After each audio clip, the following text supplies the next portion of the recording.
ਜੂਨ 1984 ਦੇ ਘੱਲੂਘਾਰੇ ਨੂੰ ਲੰਘਿਆ 39 ਸਾਲ ਹੋ ਗਏ ਨੇ, ਪਰੰਤੂ ਪੀੜਤ ਧਿਰ ਕਿਹੜੀ ਕਿਸੇ ਕੌਮ ਨੂੰ ਹਾਲੇ ਇਨਸਾਫ ਨਹੀਂ ਮਿਲਿਆ। ਇਸ ਗੱਲ ਦਾ ਸ਼ਿਕਵਾ ਅੱਜ ਸ੍ਰੀ ਅਕਾਲ ਤਖਤ ਸਾਹਿਬ ਦੇ ਜਥੇਦਾਰ ਗਿਆਨੀ ਹਰਪ੍ਰੀਤ ਸਿੰਘ ਹੋਰਾਂ ਨੇ ਵੀ ਕੌਮ ਦੇ ਨਾਂ ਦਿੱਤੇ ਸੰਦੇਸ਼ ਦੇ ਵਿੱਚ ਵੱਡੇ ਪੱਧਰ ਉੱਤੇ ਜ਼ਾਹਰ ਕੀਤਾ ਹੈ। ਜਥੇਦਾਰ ਸ੍ਰੀ ਅਕਾਲ ਤਖਤ ਸਾਹਿਬ ਨੇ ਸਿੱਧੇ ਰੂਪ ਦੇ ਵਿੱਚ ਆਖਿਆ ਕਿ ਹੁਣ ਕੌਮ ਨੂੰ ਸ਼ਾਇਦ ਹੀ ਇਨਸਾਫ ਮਿਲ ਸਕੇ। ਅਜਿਹੇ ਤੋਂ ਇਲਾਵਾ ਜੂਨ 1984 ਦੇ ਘੱਲੂਘਾਰੇ ਨਾਲ ਸੰਬੰਧਿਤ ਵੱਖ-ਵੱਖ ਪੱਖ ਹੋਰ ਵੀ ਸਾਹਮਣੇ ਆ ਰਹੇ ਹਨ ਤੇ ਅਜਿਹੇ ਪੱਖਾਂ ਨੂੰ ਲੈ ਕੇ, ਅਜਿਹੇ ਸਮੁੱਚੇ ਮਾਮਲੇ ਨੂੰ ਲੈ ਕੇ ਸਾਡੇ ਨਾਲ ਗੱਲਬਾਤ ਲਈ ਜੁੜੇ ਨੇ ਉੱਘੇ ਲੇਖਕ ਤੇ ਸਿਆਸੀ ਮਾਹਰ ਡਾਕਟਰ ਭਗਵੰਤ ਸਿੰਘ ਜੀ। ਸੋ ਸਭ ਤੋਂ ਪਹਿਲਾਂ ਡਾਕਟਰ ਭਗਵੰਤ ਸਿੰਘ ਜੀ, ਤੁਹਾਡਾ ਵੈਲਕਮ, ਸਵਾਗਤ। ਸਤਿ ਸ੍ਰੀ ਅਕਾਲ ਜੀ ਪਿੰਡਰ ਸਾਹਿਬ, ਬਹੁਤ ਬਹੁਤ ਸ਼ੁਕਰੀਆ। 4 ਦਹਾਕੇ ਗੁਜ਼ਰ ਗਏ ਨੇ, ਸਾਕਾ 1984 ਨੂੰ ਹੋਇਆ। ਇਨਸਾਫ ਲਈ ਕੌਮ ਹਾਲੇ ਵੀ ਦਰ-ਦਰ ਭੜਕ ਰਹੀ ਹੈ। ਡਾਕਟਰ ਸਾਹਿਬ, ਜੂਨ 1984 ਦੇ ਘੱਲੂਘਾਰੇ ਨੂੰ ਲੈ ਕੇ ਭਾਵੇਂ ਵੱਖ-ਵੱਖ ਕਈ ਤਰ੍ਹਾਂ ਦੇ ਪੱਖ ਹੋਰ ਸਾਹਮਣੇ ਆ ਰਹੇ ਨੇ, ਵੱਖ-ਵੱਖ ਮਾਹਰ ਲੇਖਕਾਂ ਨੇ, ਚਸ਼ਮਦੀਦ ਗਵਾਹਾਂ ਨੇ ਵੀ ਆਪਣੀਆਂ ਪੁਸਤਕਾਂ ਲਿਖੀਆਂ ਨੇ ਤੇ ਜਿਹੜੀ ਅੱਜ ਆਪਾਂ ਚਰਚਾ ਕਰ ਰਹੇ ਹਾਂ, ਸਾਬਕਾ ਮੈਂਬਰ ਪਾਰਲੀਮੈਂਟ ਤੇ ਸ਼੍ਰੋਮਣੀ ਅਕਾਲੀ ਦਲ ਦੇ ਵਾਹਦ ਆਗੂ ਪ੍ਰੋਫੈਸਰ ਪ੍ਰੇਮ ਸਿੰਘ ਚੰਦੂਮਾਜਰਾ ਹੋਰਾਂ ਨੇ ਪ੍ਰਧਾਨ ਮੰਤਰੀ ਨਰਿੰਦਰ ਮੋਦੀ ਨੂੰ ਇੱਕ ਪੱਤਰ ਲਿਖਿਆ, ਚਿੱਠੀ ਲਿਖੀ ਹੈ। ਡਾਕਟਰ ਸਾਹਿਬ, ਇਹ ਚਿੱਠੀ ਸਾਕਾ 1984 ਨੂੰ ਲੈ ਕੇ ਹੈ, ਇਨਸਾਫ ਨੂੰ ਲੈ ਕੇ ਹੈ ਤੇ ਇਸ ਚਿੱਠੀ ਦੇ ਵਿੱਚ ਪ੍ਰੋਫੈਸਰ ਚੰਦੂਮਾਜਰਾ ਸਾਹਿਬ ਹੋਰਾਂ ਨੇ ਕਿਹੜੇ-ਕਿਹੜੇ ਪੱਖ ਖੋਲ੍ਹੇ ਹੈ ਜਾਂ ਕਿਹੜੇ-ਕਿਹੜੇ ਕੌਮ ਦੇ ਦਰਦ ਬਿਆਨੇ ਹੈ। ਡਾਕਟਰ ਸਾਹਿਬ, ਇਹਨਾਂ ਸਾਰੇ ਸ਼ਬਦਾਂ ਨੂੰ ਤੁਸੀਂ ਆਪਣੀ ਆਵਾਜ਼ ਦੇ ਵਿੱਚ ਮੌਜੂਦਾ ਖਲਕਤ ਦੇ ਸਾਹਮਣੇ ਰੱਖਿਓ।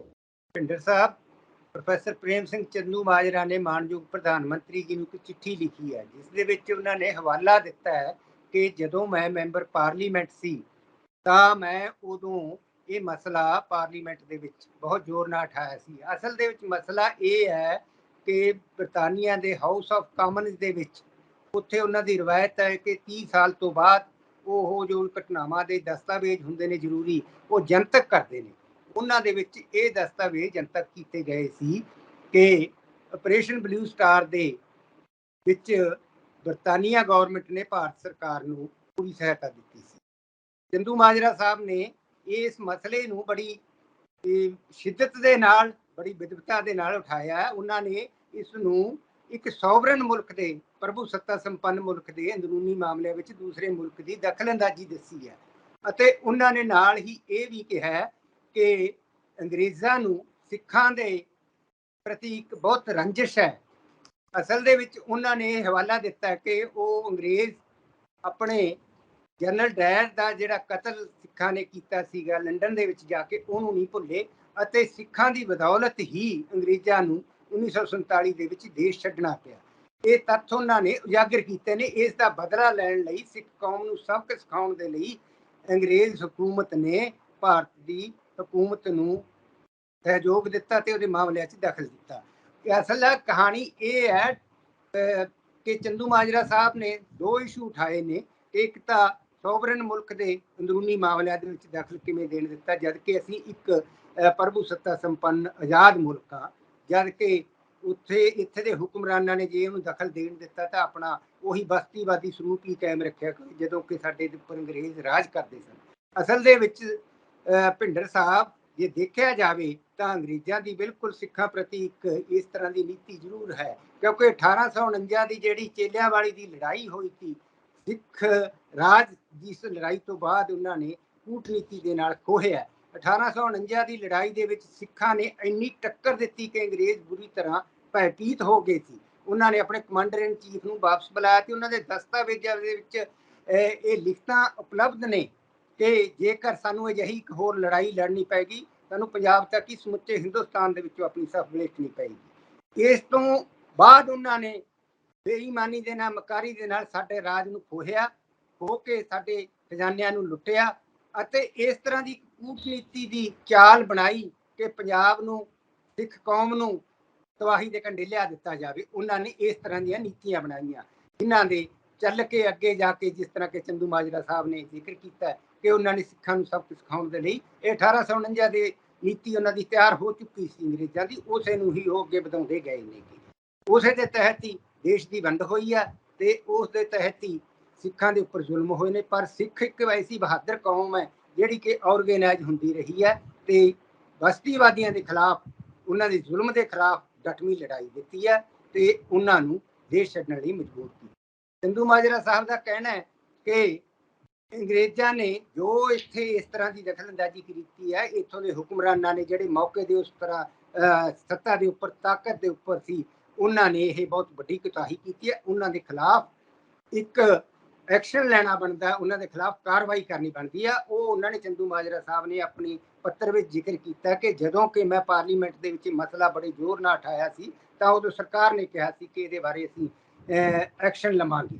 ਪਰ ਹੁਣ ਜਿਹੜੀ ਚਿੱਠੀ ਉਹਨਾਂ ਨੇ ਮਾਨਯੋਗ ਪ੍ਰਧਾਨ ਮੰਤਰੀ ਜੀ ਨੂੰ ਲਿਖੀ ਹੈ, ਬਈ ਉਦੋਂ ਇਹ ਯਕੀਨ ਦਿਵਾਇਆ ਗਿਆ ਸੀ ਪਰ ਹਾਲੇ ਤੱਕ ਕੋਈ ਕਾਰਵਾਈ ਨਹੀਂ ਹੋਈ। ਮੈਂ ਆਪ ਜੀ ਨੂੰ ਬੇਨਤੀ ਕਰਦਾ ਕਿ ਜ਼ਿੰਮੇਵਾਰੀ ਫਿਕਸ ਕਰਕੇ ਉਹਨਾਂ ਦੇ ਖਿਲਾਫ ਸਖਤ ਕਾਰਵਾਈ ਕੀਤੀ ਜਾਵੇ ਤਾਂ ਜੋ ਇੱਕ ਦੇਸ਼ ਦੀ ਜਿਹੜੀ ਪ੍ਰਭੂ ਸੱਤਾ ਨੂੰ ਜਿਹੜੀ ਠੇਸ ਪਹੁੰਚੀ ਹੈ, ਇੱਕ ਨੇਸ਼ਨ ਦੀ ਪ੍ਰਭੂ ਸੱਤਾ ਨੂੰ ਠੇਸ ਪਹੁੰਚੀ ਹੈ ਤੇ ਨੁਕਸਾਨ ਹੋਇਆ, ਉਹਦੀ ਭਰਪਾਈ ਕੀਤੀ ਜਾ ਸਕੇ। ਜੀ ਚੰਦੂ ਜੀ ਭਿੰਡਰ ਸਾਹਿਬ।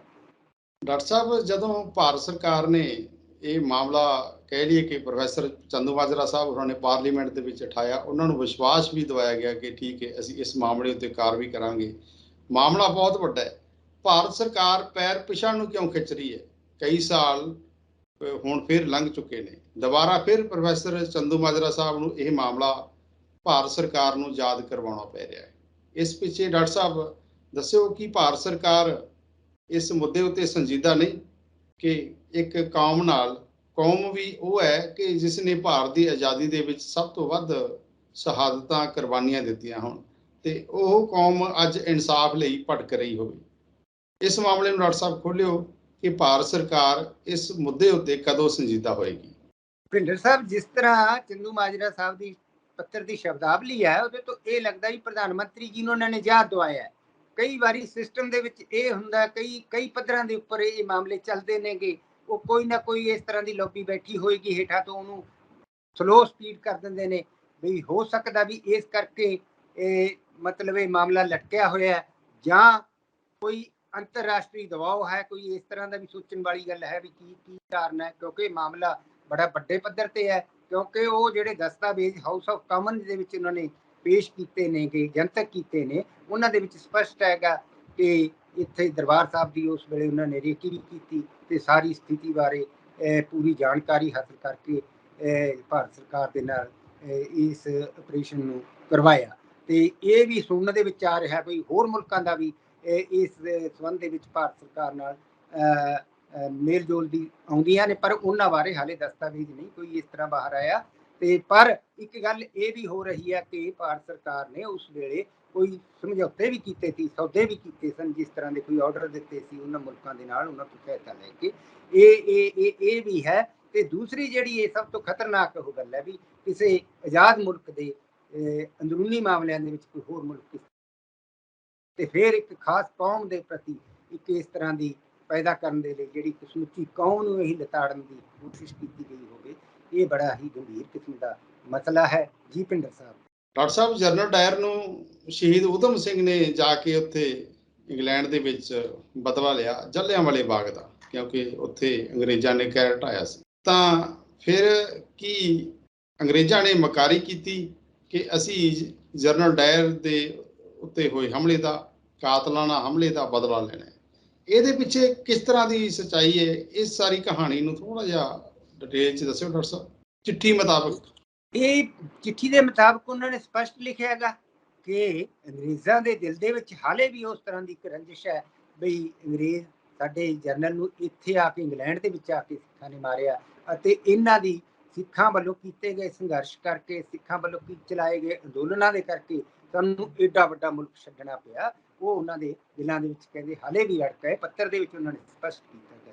ਡਾਕਟਰ ਸਾਹਿਬ, ਇੱਥੇ ਸਵਾਲ ਪੈਦਾ ਹੁੰਦਾ ਹੈ ਕਿ ਅੰਗਰੇਜ਼ ਸਾਮਰਾਜ ਨੇ ਜਨਰਲ ਡਾਇਰ ਦੇ ਮਾਮਲੇ ਨੂੰ ਮਕਾਰੀ ਵਜੋਂ ਲੈ ਲਿਆ, ਮੰਨ ਲਓ ਕਿ ਲੈ ਲਿਆ, ਤੇ ਅੰਗਰੇਜ਼ਾਂ ਨੂੰ ਇਹ ਨਹੀਂ ਸੀ ਪਤਾ ਕਿ ਜਿਹੜਾ ਸਿੱਖਾਂ ਦਾ ਆਖਰੀ ਸ਼ਾਸਕ ਮਹਾਰਾਜਾ ਦਲੀਪ ਸਿੰਘ, ਉਸ ਨੂੰ ਛੋਟੀ ਉਮਰੇ ਵਰਗਲਾ ਕੇ ਕਿਵੇਂ ਉਹ ਜਿਹੜਾ ਸਿੱਖ ਸਾਮਰਾਜ ਸੀ ਉਹ ਹਥਿਆ ਲਿਆ। ਇਸ ਮਾਮਲੇ ਉੱਤੇ ਡਾਕਟਰ ਸਾਹਿਬ ਤੁਸੀਂ ਆਪਣਾ ਪੱਖ ਦਿਓ। ਇਸ ਤਰ੍ਹਾਂ ਸਪਸ਼ਟ ਹੈ ਭਿੰਡਰ ਸਾਹਿਬ, ਜਦੋਂ ਕਿ 1849 ਦੀ ਚੇਲਿਆਂਵਾਲੀ ਦੀ ਲੜਾਈ, ਦਲੀਪ ਸਿੰਘ ਬਹੁਤ ਛੋਟੀ ਉਮਰ ਦੇ ਵਿੱਚ ਸੀ।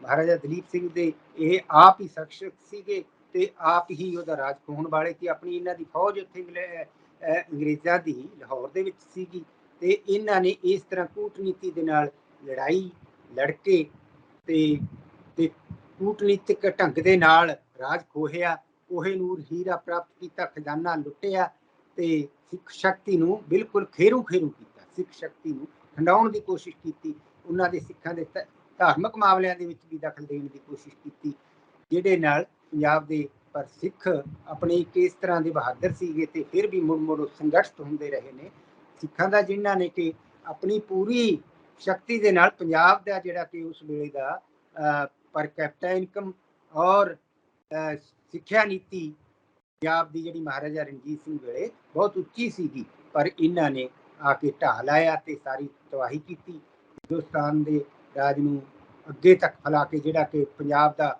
ਐਡਾ ਖੁਸ਼ਹਾਲ ਸੂਬਾ ਸੀ, ਬਦਤਰ ਹਾਲਤਾਂ 'ਚ ਕੀਤਾ ਇਹਨਾਂ ਨੇ। ਉਹ ਹੈਗੀ ਆ ਉਹਨਾਂ ਦੀ ਨੀਤੀ ਹੈ ਤੇ ਸਿੱਖਾਂ ਦੇ ਵਿੱਚ ਆਪਣੇ ਖੁੱਸੇ ਹੋਏ ਰਾਜ ਨੂੰ ਪ੍ਰਾਪਤ ਕਰਨ ਦੀ ਇੱਕ ਤਮੰਨਾ ਤਾਂ ਹੁੰਦੀ ਹੈ ਕਿ ਐਡਾ ਵੱਡਾ ਰਾਜ ਸਾਡਾ, ਜਿਹੜਾ ਸੋਵਰਨ ਰਾਜ ਸੀ ਸਾਡਾ, ਅੰਗਰੇਜ਼ਾਂ ਨੇ ਖੋਹਿਆ ਸੀਗਾ। ਉਹਦਾ ਗੁੱਸਾ ਤਾਂ ਹੈ ਹੀ ਹੈ ਸੀ। ਇਸੇ ਕਾਰਨ ਪੰਜਾਬ ਦੇ ਵਿੱਚੋਂ ਲਹਿਰਾਂ ਉੱਠਦੀਆਂ ਰਹੀਆਂ ਨੇ, ਬਾਰ-ਬਾਰ ਲਹਿਰਾਂ ਉੱਠੀਆਂ ਨੇ। ਐਡੀਆਂ ਲਹਿਰਾਂ ਤੇ ਜਿੰਨੀਆਂ ਕੁਰਬਾਨੀਆਂ ਪੰਜਾਬੀਆਂ ਨੇ ਦਿੱਤੀਆਂ ਨੇ, ਹੋਰ ਕਿਸੇ ਨੇ ਨਹੀਂ ਦਿੱਤੀਆਂ ਤੇ ਇਹਨਾਂ ਦੀ ਬਦੌਲਤ ਹੀ ਸਾਨੂੰ ਆਜ਼ਾਦੀ ਪ੍ਰਾਪਤ ਹੋਈ ਸੀ। ਜੀ ਬਿਲਕੁਲ ਜੀ, ਆਜ਼ਾਦੀ ਦੇ ਸੰਘਰਸ਼ ਦੇ ਵਿੱਚ ਵੀ ਸਭ ਤੋਂ ਵੱਧ ਜਿਹੜੀਆਂ ਕੁਰਬਾਨੀਆਂ ਨੇ ਉਹ ਪੰਜਾਬੀਆਂ ਦੀਆਂ ਹੀ ਨੇ। ਡਾਕਟਰ ਸਾਹਿਬ, ਆਪਾਂ ਫਿਰ ਪ੍ਰੋਫੈਸਰ ਚੰਦੂਮਾਜਰਾ ਸਾਹਿਬ ਦੀ ਲਿਖੀ ਗਈ ਪ੍ਰਧਾਨ ਮੰਤਰੀ ਦੀ ਚਿੱਠੀ ਦੀ ਗੱਲ ਕਰਦੇ ਹਾਂ ਤਾਂ ਕੀ ਸੰਭਾਵਨਾ ਹੈ, ਆਪਾਂ ਕੀ ਆਸ ਮੰਨ ਸਕਦੇ ਹਾਂ ਕਿ ਪ੍ਰਧਾਨ ਮੰਤਰੀ ਸਾਹਿਬ ਜਾਂ ਭਾਰਤ ਸਰਕਾਰ ਚਿੱਠੀ ਉੱਤੇ ਕੋਈ ਗੌਰ ਕਰੇਗੀ? ਕੋਈ ਇਦਾਂ ਦਾ ਸੰਭਾਵਨਾ ਬਣਦੀ ਹੈ? ਭਿੰਡਰ ਸਾਹਿਬ, ਜਿਸ ਤਰ੍ਹਾਂ ਚੰਦੂਮਾਜਰਾ ਸਾਹਿਬ ਨੇ ਗੰਭੀਰਤਾ ਦੇ ਨਾਲ ਆਪਣਾ ਮਸਲਾ ਉਠਾਇਆ ਹੈ, ਕਿਉਂਕਿ ਉਹ ਪੁਰਾਣੇ ਲੰਬਾ ਸਮਾਂ ਪਾਰਲੀਮੈਂਟ ਦੇ ਵਿੱਚ ਰਹੇ ਨੇ, ਸੀਨੀਅਰ ਲੀਡਰ ਨੇ, ਉਹਨਾਂ ਨੂੰ ਪਤਾ ਹੈਗਾ। ਹੋ ਸਕਦੀ ਹੈ ਇਹਦੇ ਉੱਪਰ, ਕਿਉਂਕਿ ਮਾਨਯੋਗ ਪ੍ਰਧਾਨ ਮੰਤਰੀ ਜੀ ਦੇ ਬਾਰੇ ਕਾਰਵਾਈ ਕਰਨ ਤੇ ਹਿੰਦੁਸਤਾਨ ਦੀ ਜਾਂ ਭਾਰਤ ਸਰਕਾਰ ਦੀ ਇਸ ਤਰ੍ਹਾਂ ਦੀ ਕੋਈ ਕਾਰਵਾਈ ਜ਼ਰੂਰ ਹੋਵੇ ਤੇ ਨਿਸ਼ਚਿਤ ਵੀ ਹੋਵੇ। ਇਹਦੇ ਨਾਲ ਸਿੱਖਾਂ ਨੂੰ ਇੱਕ ਇਨਸਾਫ ਦੀ ਥੋੜੀ ਹੋਰ ਕਿਰਨ ਮਿਲੇਗੀ। ਸਿੱਖਾਂ ਨੂੰ ਜਿਹੜਾ ਕਿ ਹੁਣ ਤੱਕ ਮੰਗ ਕਰਦੇ ਰਹੇ ਨੇ ਕਿ ਇਹਦਾ ਕੋਈ ਕਮਿਸ਼ਨ ਬਣਾਇਆ ਜਾਵੇ, ਕੀ ਸਿੱਖਾਂ ਨਾਲ ਇੰਨਾ ਧੱਕਾ ਹੋਇਆ, ਨਜਾਇਜ਼ ਹੋਇਆ ਤੇ ਇੱਕ ਪੂਰੀ ਜਨਰੇਸ਼ਨ ਖਤਮ ਹੋ ਗਈ ਹੈ। ਜਿਹੜੇ ਐਡੇ ਹੋਣਹਾਰ ਬਹਾਦਰ ਅਫਸਰ ਮਾਰੇ ਗਏ ਨੇ, ਪਬਲਿਕ ਮਾਰੀ ਗਈ ਹੈ, ਜਿਨ੍ਹਾਂ ਨੇ ਪੰਜਾਬ ਨੂੰ ਬਹੁਤ ਅੱਗੇ ਲੈ ਕੇ ਜਾਣਾ ਸੀਗਾ। ਬੜੀ ਟੈਲੈਂਟ ਖਤਮ ਹੋਈ ਹੈ ਤੇ ਪੰਜਾਬ ਦੀ ਜਿਹੜੀ ਅਮੀਰੀ ਵਿਰਾਸਤ ਹੈਗੀ ਉਹ ਖਤਮ ਹੋਈ ਹੈ। ਇਹਦੇ ਲਈ ਜ਼ਰੂਰੀ ਹੈਗਾ ਇਸ ਤਰ੍ਹਾਂ ਦਾ ਭਾਰਤ ਸਰਕਾਰ ਨੂੰ ਐਕਸ਼ਨ ਲੈਣ ਦੀ ਜ਼ਰੂਰਤ ਹੈ ਤੇ ਸੱਚ ਨੂੰ ਲੋਕਾਂ ਦੇ ਸਾਹਮਣੇ ਲਿਆਉਣ ਦੀ ਜ਼ਰੂਰਤ ਹੈ, ਤਾਂ ਜੋ ਆਉਣ ਵਾਲੀਆਂ ਪੀੜ੍ਹੀਆਂ ਇਹਦੇ ਉੱਪਰ ਆਪਣੇ ਪਿਛਲੇ ਜਿਹੜੇ ਰਿਸ਼ਤੇ ਜ਼ਖਮ ਨੇ ਉਹਨਾਂ ਤੇ ਮੱਲਮ ਲੱਗੀ ਮਹਿਸੂਸ ਕਰਨ, ਕਿਉਂਕਿ ਇੱਕ ਬਹੁਤ ਵੱਡਾ ਦਰਦ ਸੀ ਜਿਹੜਾ ਕਿ ਜੂਨ 84 ਦੇ ਵਿੱਚ ਕੀਤਾ ਗਿਆ ਤੇ ਜਿਹਦੇ ਨਾਲ ਸਮੁੱਚੀ ਕੌਮ ਦਾ ਦੇਸ਼ ਵਿਦੇਸ਼ ਦੇ ਵਿੱਚ ਬਹੁਤ ਹੀ ਨੁਕਸਾਨ ਹੋਇਆ ਗਾ, ਬਹੁਤ ਹੀ। ਬਿਲਕੁਲ ਡਾਕਟਰ ਸਾਹਿਬ, ਤਾਂ ਹੀ ਤਾਂ ਟਰੁੱਥ ਕਮਿਸ਼ਨ ਦੀ ਹੁਣ ਮੰਗ ਉੱਠ ਰਹੀ ਹੈ ਪਿਛਲੇ ਸਮੇਂ ਤੋਂ। ਭਾਵੇਂ ਉਸ ਜ਼ੋਰ ਸ਼ੋਰ ਨਾਲ ਨਹੀਂ ਮੱਧਮ ਪਈ ਹੋਈ ਹੈ, ਪਰੰਤੂ ਇੱਕ ਵੇਲਾ ਸੀ ਕਿ ਟਰੁੱਥ ਕਮਿਸ਼ਨ ਬਣੇ ਤਾਂ ਕਿ ਆਪਰੇਸ਼ਨ ਬਲੂ ਸਟਾਰ ਲਈ ਕਿਹੜੀ ਧਿਰ ਕਸੂਰਵਾਰ ਹੈ ਉਹ ਸਜ਼ਾ ਦੀ ਭਾਗੀਦਾਰ ਬਣੇ। ਅਜਿਹੀ ਮੰਗ ਉੱਠਦੀ ਰਹੀ ਹੈ। ਹੁਣ ਅੱਗੇ ਵੇਖਣਾ ਹੋਵੇਗਾ ਕਿ ਟਰੁੱਥ ਕਮਿਸ਼ਨ ਅਗਲੇ ਸਮੇਂ ਕਿਸ ਤਰ੍ਹਾਂ ਦਾ ਅੱਗੇ ਆਉਂਦਾ ਹੈ, ਕਿ ਭਾਰਤ ਸਰਕਾਰ ਇਸ ਮਾਮਲੇ ਉੱਤੇ ਉਚਿਤਾ ਨਾਲ ਗੌਰ ਕਰੇਗੀ। ਦੂਜੇ ਬੰਨੇ ਡਾਕਟਰ ਸਾਹਿਬ, ਆਪਾਂ ਸ਼ੁਰੂਆਤ ਦੇ ਵਿੱਚ ਜ਼ਿਕਰ ਕੀਤਾ ਸੀ ਕਿ ਅਕਾਲ ਤਖਤ ਸਾਹਿਬ ਦੇ ਜਥੇਦਾਰ ਗਿਆਨੀ ਹਰਪ੍ਰੀਤ ਸਿੰਘ ਹੋਰਾਂ ਨੇ, ਕਿਉਂਕਿ ਅੱਜ ਸਾਕਾ 1984 ਕਹਿ ਲਈਏ ਕਿ ਘੱਲੂਘਾਰੇ ਦੇ ਉੱਤੇ ਕੌਮ ਦੇ ਨਾਂ ਜਿਹੜਾ ਉਹਨਾਂ ਨੇ ਸੰਦੇਸ਼ ਦਿੱਤਾ, ਉਹਦੇ ਵਿੱਚ ਉਹਨਾਂ ਨੇ ਇੱਕ ਕਿਸਮ ਦਾ ਬੜਾ ਵੱਡਾ ਸ਼ਿਕਵਾ ਜ਼ਾਹਰ ਕੀਤਾ ਹੈ ਕਿ ਇਸ ਘੱਲੂਘਾਰੇ ਦਾ, ਕਹਿ ਲਈਏ ਕਿ ਤੀਜੇ ਘੱਲੂਘਾਰੇ ਦਾ, ਕੌਮ ਨੂੰ ਇਨਸਾਫ ਮਿਲਦਾ ਨਜ਼ਰ ਨਹੀਂ ਆ ਰਿਹਾ। ਇਸ ਕਹਿਣੇ ਦਾ ਮਤਲਬ ਕੀ ਹੈ ਡਾਕਟਰ ਸਾਹਿਬ? ਭਿੰਡਰ ਸਾਹਿਬ, ਜਿਸ ਤਰ੍ਹਾਂ ਕਿ ਆਪਾਂ ਪਹਿਲਾਂ ਗੱਲ ਕਰ ਚੁੱਕੇ ਆ ਕਿ ਸਿੱਖਾਂ ਦਾ ਇੰਨਾ ਨੁਕਸਾਨ ਹੋਇਆ, ਉਹਦੇ ਬਾਰੇ ਸੱਚਾਈ ਸਾਹਮਣੇ ਨਹੀਂ ਆਈ ਹੈਗੀ ਤੇ ਜਿਹੜੇ ਕਸੂਰਵਾਰ ਨੇ ਉਹਨਾਂ ਬਾਰੇ ਕੋਈ ਕਾਰਵਾਈ ਨਹੀਂ ਕੀਤੀ ਗਈ। ਉਹਨਾਂ ਦੇ ਚਿਹਰੇ ਵੀ ਨੰਗੇ ਨਹੀਂ ਹੋਏ। ਬਹੁਤ ਸਾਰੀਆਂ ਜਿਹੜੀਆਂ ਸ਼ਕਤੀਆਂ ਨੇ ਉਹ ਵੀ ਸਾਹਮਣੇ ਨਹੀਂ ਆਈਆਂ।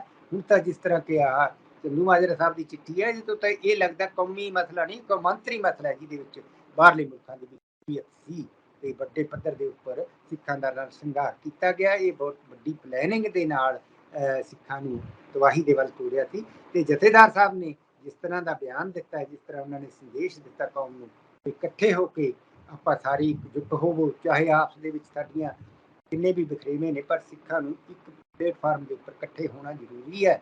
ਤਾਂ ਹੀ ਸਾਨੂੰ ਕਿਸੇ ਕੋਲ ਇਨਸਾਫ ਮੰਗਣ ਦੀ ਲੋੜ ਨਹੀਂ ਪਊ, ਇਨਸਾਫ ਆਪਣੇ ਆਪ ਮਿਲ ਜਾਣਾ। ਕਹਿੰਦੇ ਡਾਕਟਰ ਸਾਹਿਬ, ਸਾਕਾ 1984 ਦੇ ਘੱਲੂਘਾਰੇ ਸੰਬੰਧੀ ਇੱਕ ਅਦਾਲਤੀ ਪ੍ਰਕਿਰਿਆ ਦੇ ਵਿੱਚ ਵੀ ਸ਼੍ਰੋਮਣੀ ਗੁਰਦੁਆਰਾ ਪ੍ਰਬੰਧਕ ਕਮੇਟੀ ਵੱਲੋਂ ਪਿਛਲੇ ਸਮੇਂ ਕੇਸ ਦਾਇਰ ਕੀਤਾ ਗਿਆ ਸੀ ਕਿ ਜਿਹੜਾ ਨੁਕਸਾਨ ਹੋਇਆ ਹੈ ਦਰਬਾਰ ਸਾਹਿਬ ਸ੍ਰੀ ਹਰਿਮੰਦਰ ਸਾਹਿਬ ਜਾਂ ਪੰਜਾਬ ਦੇ ਹੋਰ 38 39 ਗੁਰਦੁਆਰੇ, ਕਿਉਂਕਿ ਇਕੱਲੇ ਹਰਿਮੰਦਰ ਸਾਹਿਬ ਤੇ ਉਸ ਵੇਲੇ ਫੌਜ ਵੱਲੋਂ ਅਟੈਕ ਨਹੀਂ ਸੀ ਕੀਤਾ ਗਿਆ, ਬਲਕਿ 38 ਹੋਰ ਗੁਰਦੁਆਰਿਆਂ ਉੱਤੇ ਫੌਜ ਚੜੀ ਸੀ, ਕਹਿ ਲਈਏ ਕਿ ਇੱਕ ਬੜਾ ਵੱਡਾ ਹਮਲਾ ਹੋਇਆ ਸੀ।